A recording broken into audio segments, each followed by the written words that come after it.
Magandang umaga sa ating lahat. Ngayon ay September 19, 2023 at narito ang update ukol sa magiging lagay ng panahon sa susunod na 24 oras. Patuloy pa rin umiiral ang Intertropical Convergence Zone or ITCZ dito sa bahagi ng Mindanao kung saan ngayong araw magdudulot pa rin nito ng mataas na tsansa ng mga pag-ulan, pagkidlat at pagkulog sa ilang bahagi ng Mindanao. So pag-ingat pa rin po para sa ating mga kababayan sa posibilidad ng mga pagbaha at pagguho ng lupa. Samantala sa nalalabing bahagi naman ng ating bansa, ngayong araw ay magiging bahagyang maulap hanggang maulap yung kalangitan.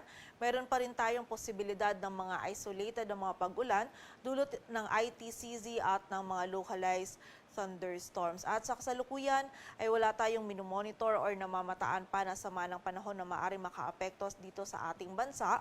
Ngunit sa mga susunod na araw ay hindi natin inaalis yung posibilidad na may isang low pressure area na mabuo sa loob ng ating area of responsibility. Kaya continuous monitoring tayo at patuloy na mag-antabay sa updates na ipapalabas ng Pag-asa. At para nga sa magiging lagay ng panahon ngayong araw ng Martes, dito sa buong bahagi ng Luzon kasama na dyan ng Metro Manila ay magiging bahagyang maulap hanggang maulap yung kalangitan. Dahil nga po hindi pa gaano ngayong nakakaapekto muli ang habagat or yung southwest monsoon sa ating bansa, ay na-expect natin na magiging mababa yung tsansa ng mga pag-ulan, pagkidlat at pagkulog. Ngunit meron pa rin po tayong posibilidad ng mga isolated na mga pag-ulan. Ito yung mga panandalian at mga biglaang pag-ulan lalong-lalo na sa hapon at gabi.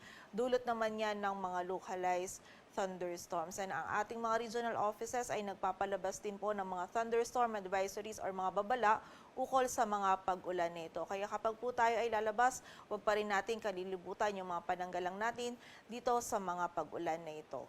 Agwat ang temperatura dito sa Metro Manila ay mula 25 to 33 degrees Celsius.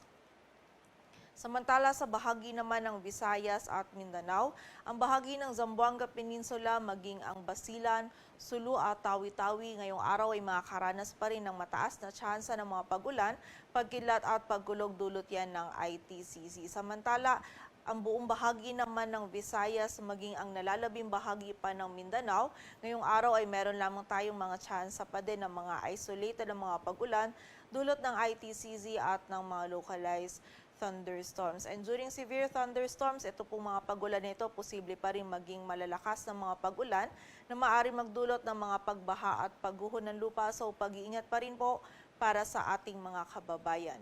Agwat ang temperatura sa Cebu ay mula 25 to 32 degrees Celsius at sa Davao naman ay 25 to 32 degrees Celsius. At para naman sa lagay ng dagat baybayin ng ating bansa, wala tayong nakataas na gale warning kaya malayang makakapalaot yung mga kababayan natin mga ngisda, pati na rin yung may mga maliliit na sasakyang pandagat. At para naman sa 3-day outlook ng mga key cities ng ating bansa, in the next 3 days, dito yan sa bahagi ng Metro Manila, maging sa Baguio City, ay patuloy na magiging bahagyang maulap hanggang maulap yung ating kalangitan.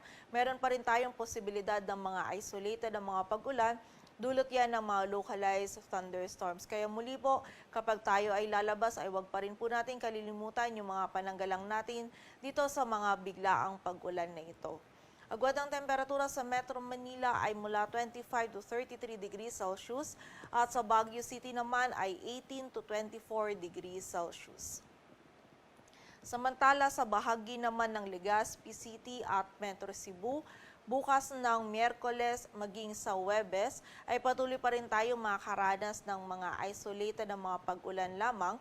Ngunit by Friday naman ay magiging mataas na yung tsansa ng mga pag-ulan, pagkidlat at pagkulog dulot yan ng ITCZ at sa posibilidad na meron nga tayong mabuo na LPA sa loob ng ating area of responsibility. So continuous monitoring po tayo muli at patuloy na magantabay sa updates na ipapalabas ng Pag-asa. Agwat ang temperatura sa Legazpi City ay mula 25 to 33 degrees Celsius at sa Metro Cebu naman ay 24 to 32 degrees Celsius.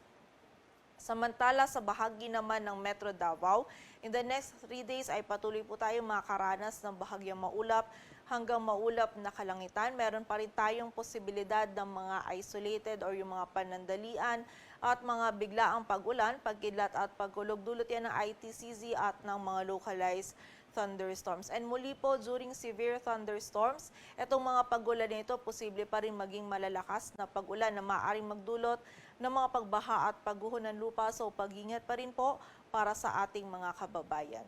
Agwat ang temperatura dito sa Metro Davao ay mula 25 to 33 degrees Celsius. Dito sa Metro Manila, ang araw ay sisikat mamayang 5:45 ng umaga at lulubog mamayang 5:56 ng hapon. Patuloy po tayo magantabay sa updates na ipapalabas ng Pag-asa at para sa mas kumpletong impormasyon, bisitahin ang aming website bagong.pag-asa.dost.gov.ph. At yan po muna ang latest dito sa Weather Forecasting Center ng Pag-asa. Grace Castañeda, magandang umaga po.